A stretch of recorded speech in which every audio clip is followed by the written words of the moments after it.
September 1. September 1 பார்த்தீங்கன்னா, world letter writing டேங்கிறாங்க. Letter எழுதுறது பார்த்தீங்கன்னா, இந்த காலத்துல வந்து ரொம்பவே கம்மியாயிருச்சு. எல்லாருமே வந்து மெயில் அனுப்புவாங்க, இல்ல WhatsAppல மெசேஜ் பண்ணுவாங்க. இந்த மாதிரி விஷயங்கள் அதிகமா வந்து இந்த காலம் வந்துருச்சு. ஆனா ஒரு காலகட்டத்தில பார்த்தீங்கன்னா, லெட்டர் ரைட்டிங்கிறது ரொம்பவே ஃபேமஸான ஒரு விஷயமா இருந்தது. ஏன்னா நம்ம பேனா பிடிச்சு எழுதும்போது பார்த்தீங்கன்னா, நம்ம மனசுல உள்ள எல்லா உணர்வுகளும் வந்து அந்த லெட்டர்ல வந்து எழுதுவோம். கடிதம் எழுதுறது பார்த்தீங்கன்னா, ஒரு பேஷனான ஒரு விஷயம் வந்து சொல்றாங்க. அதே மாரி இந்த காலகட்டத்தில நெறைய பேர் எழுதுறதே ரொம்பவே கம்மியாயிருச்சு. எழுதணும். உங்கள சிந்தனைகள வந்து நீங்க ஒரு டைரியில எழுதுறதாகட்டும், நோட்ல எழுதுறதாகட்டும், இந்த மாரி எழுதுற பழக்கம் வரணும் அப்படிங்கிறதுக்காகவே இந்த நாள் வந்து வச்சிருக்காங்க. அதுமாரி இந்த நாள் பார்த்தீங்கன்னா, ஏசினி பாசிட்டிவிட்டி டேங்கிறாங்க. ஏசினின்னா என்னன்னு பார்த்தீங்கன்னா, ஸோ சில பேர் முகத்தில பார்த்தீங்கன்னா வந்து கிளியர் ஸ்கின் வந்து இருக்காது. சில பேர் முகத்தில பார்த்தீங்கன்னா, அங்கங்க பருவா இருக்கும். சில பேர் முகத்தில அங்க மரு இருக்கும். சில பேர் முகத்தில பார்த்தீங்கன்னா, அங்கங்க குழி குழியா இருக்கும்.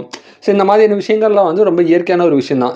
சில பேரோட ஸ்கின் டைப் வந்து ஒரு ஆயிலி கைண்ட் ஆஃப் ஸ்கின் டைப்பா இருக்கனால, அவங்க முகம் வந்து சில இது இந்த மாதிரி இருக்கும். இந்த மாதிரியான விஷயங்கள் இல்லையா, அந்த மாதிரி ஏசினியாவோட ப்ராப்ளம் வந்து நெறைய பேத்துக்கு இருக்குது. இந்த மாதிரி விஷயத்த நீங்க அக்செப்ட் பண்ணிக்கணும். உங்க லைஃப்ல உங்களுக்கு குடுத்த ஒரு முகத்த நீங்க அக்செப்ட் பண்ணிட்டு, அந்த பியூட்டிய நீங்க அக்செப்ட் பண்ணிக்கணும். அத நீங்க பாசிட்டிவிட்டியா எடுத்துக்கணும் அப்படிங்கிற பர்ப்பஸ்க்காக தான் வந்து இந்த நாள் வந்து இருக்குது. அதுமாரி இந்த நாள் பார்த்தீங்கன்னா, ஜிஞ்சர் கேட் அப்ரிசியேஷன் டேங்கிறாங்க. பூனை வகைகள பார்த்தீங்கன்னா, ஒரு ரொம்பவே எல்லாத்துக்கும் பிடிச்சமான ஒரு பூனை, ரொம்ப பார்க்குறதுக்கு ஒரு அழகான ஒரு பூனை எதுன்னு பார்த்தீங்கன்னா, இந்த ஜிஞ்சர் கேட் அப்படிங்கிற ஒரு ப்ரீட் வந்து சொல்றாங்க. எதுக்காக இத வந்து ஜிஞ்சர் கேட்ன்னு சொல்றாங்களோ, இஞ்சி எப்படி பார்க்குறதுக்கு இருக்குமோ, அதே மாரி அது இஞ்சி மாதிரியே பார்த்தீங்கன்னா, அதோட கலர்ஸ், ஸ்கின் டோன் எல்லாமே இந்த பூனைக்கு வந்து இருக்கும். இந்த ஜிஞ்சர் கேட் வந்து நெறைய பேர் வந்து பெட் அனிமல்ஸா வந்து வளர்க்குறாங்க. இந்த ஸ்பீஷீஸா பாதுகாக்கணும் அப்படிங்கிற பர்ப்பஸ்லயும் வந்து இந்த நாள் வந்து இருக்குது.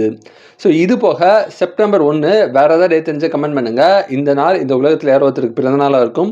உங்களுக்கு பிறந்த நாளா இருந்தா, உங்களுக்கு என்னோட இனிய பிறந்த நாள் வாழ்த்துக்கள். Happy birthday to you. Thank you.